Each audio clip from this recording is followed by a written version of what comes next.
Comrades, when I say comrades, I know see Ron in the audience, Ron was convener for Kevin in Enfield. We stood together over the last few years in Visteon, and I'll go through that a little bit. You know, Kev's been a convener for, what, just over a year, Kev? 18 months. 18 months. Frank's been a convener for 8 weeks before he got sacked by Visteon. So we're talking 2 comrades here who have stood up really, along with the workforce, and have acted better than conveners who've been conveners for 20 years in that way. You know, a couple of years ago, and I'm sure Ron can remember this, we were in discussions with our national officers when Visteon wanted to take away our terms and conditions at that time. And we were in one meeting, and the truth is the national officers were trying to convince us to give our terms and conditions up at that time. And it was around the time that Peugeot was getting rid of the plant in Coventry. And they were trying to get rid of some French plants. And they were in a meeting, he was telling us about a meeting he was involved with. And the French union said to the national officers, said, tell me, they want to close your plant in Coventry, why are your members still in the plant? Why are they not out of the plant? Why are they not walked out of the plant? And the national officer said, well, we do things differently in the UK. They don't do things differently in the UK anymore.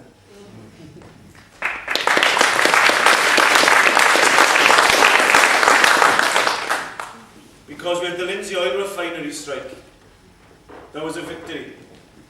And these comrades in Visteon are showing that it is possible to fight back even when all seems lost. And I just want to say to the comrades that Steve Gorn and Len Drury gave Swansea away last July. That's how much they thought of us in Swansea at the time. In fact, they actually paid Linemar, I think, some money to get rid of us. And they tried to separate Swansea from Basel and Enfield and Belfast. We've tried to show over the last 3 weeks or so that it is impossible to separate Swansea from those Visteon plants. The bonds that were tied so tightly in 2005 and 2006, when we fought and kept our Ford mirror contracts, remain just as strong now.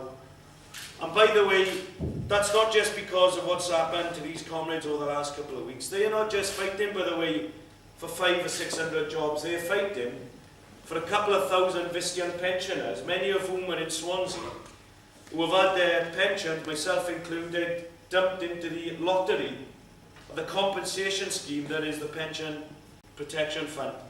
And it's right to create a tradition. The occupations that have taken place around the country, even in the last couple of weeks, I'm sure how many of those have said, whether it's the Glasgow school battle or the Lewisham school battle, let's do what the Visteon workers did. It's possible to fight back. And how many occupations will take place in Britain over the next couple of years when workers are in the same position, because they'll say the Visteon workers did it, therefore it's possible to fight back at this time. And however this struggle ends, I think there's already been a victory here. A lesson has been laid down that it is possible to fight capitalism at its most brutal. And it has shown all workers that in the worst economic crisis for 60 years, that it is possible not only to fight, but let's hope it's possible to win this struggle, and that is what we have to do as well. These comrades are not fighting for the sake of it. They're fighting because they want to win a victory over the next couple of weeks in that way. There were 30,000 Woolworths workers went into administration. 600 Visteon workers went into administration, and there is a struggle at this time. And the reason why they must win, and the reason why we must support them and fight for them, is because administration will be the closure tool of choice of companies, in whatever company, particularly those that have a final salary pension of a massive deficit. They will use administration to dump those pensions and dump those workers in that way. And therefore, this is sending a message to all companies at this time that they must not take this action against workers. I read the letter of the comrades. I've read the letter in the Morning Star that appeared on Monday from Visteon management, angry, trying to answer some of the lies that have been put out about Visteon as they see it. And they feel angry that they've had to justify their actions in what they've done to these workers. How dare they have to justify dumping 600 workers and their families at this stage? And yet, justify dumping them while operating legally around the corner from Basel plant, from where Frank is picketing our plant. It's possible to trade legally around the corner. It's legal to set up a new company under these directors' names. They haven't been brought back to the table because of moral reasons. They've been dragged kicking and screaming back to this table because of the magnificent action that these comrades have taken in the 3 plants. And by the way, let's not forget, Belfast is in court tomorrow because the courts are trying to end the occupation in Belfast. So therefore, we can't forget that. I'm sure that battle will continue there until the very end. Now, the letter that they quoted states that there was no secret in their outsourcing of work from Belfast to South Africa because they formed the union that they had to protect their survival. What they mean is a couple of years ago they tried to break our contracts. Lo and behold, we didn't sit back, we fought.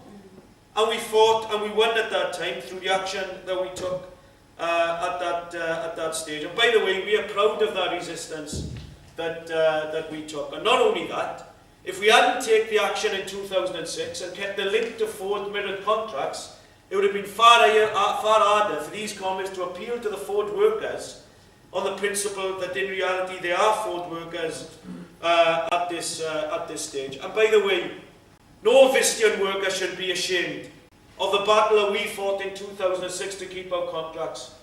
And let anyone say to us at this stage that only if we'd have abandoned our contracts, if only we had given way in 2006, then this wouldn't have happened. Let's make it clear. If we'd have given our shirts away in 2006, this company would have gone into administration in 2009. It's only because we stood our ground that these comrades have dealt those terms and conditions over these last couple of years. Ford created Visteon as an unviable company. Tell you how unviable Visteon was. When Swansea was part of Visteon, we used to make brake discs and brake drums. We'd buy them from the Ford foundry in Leamington. We'd sell them to the Dagenham assembly plant. And we used to sell them at a cheaper price than we bought the rough stock from the Ford plant. It was impossible for those Ford Visteon plants to make a profit at that stage. The reason why it was created is simple. In 1999, if they'd have closed the 4 plants as they were then, they'd have had to pay Ford terms and conditions redundancy payments. They'd have had to give enhanced redundancies to get voluntary redundancies. They'd have had to give Ford pensions, probably at 50 to those workers at that time. It would cost Ford a fortune at that time to sack those workers and close the plants. And of course, in the meantime, they made hundreds of millions of pounds of profit from Visteon workers. Ford of Europe is profitable. Ford of Europe has been the success story of Ford globally. Why? Because of things like Visteon that has allowed them to create those profits.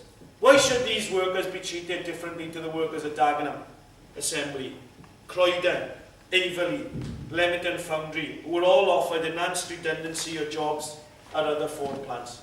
That is what should be offered to the Visteon workers at that stage. And of course, why should the plants close anyway? As the comrades have said, this is not closing because of the credit crunch or the recession. This work is being shipped out to low-wage economies in South Africa, in the Philippines, in the Czech Republic. And by the way, Frank's a bit kind here, the Czech Republic plant is run by his ex-plant manager in Basildon. That's the reality of Visteon.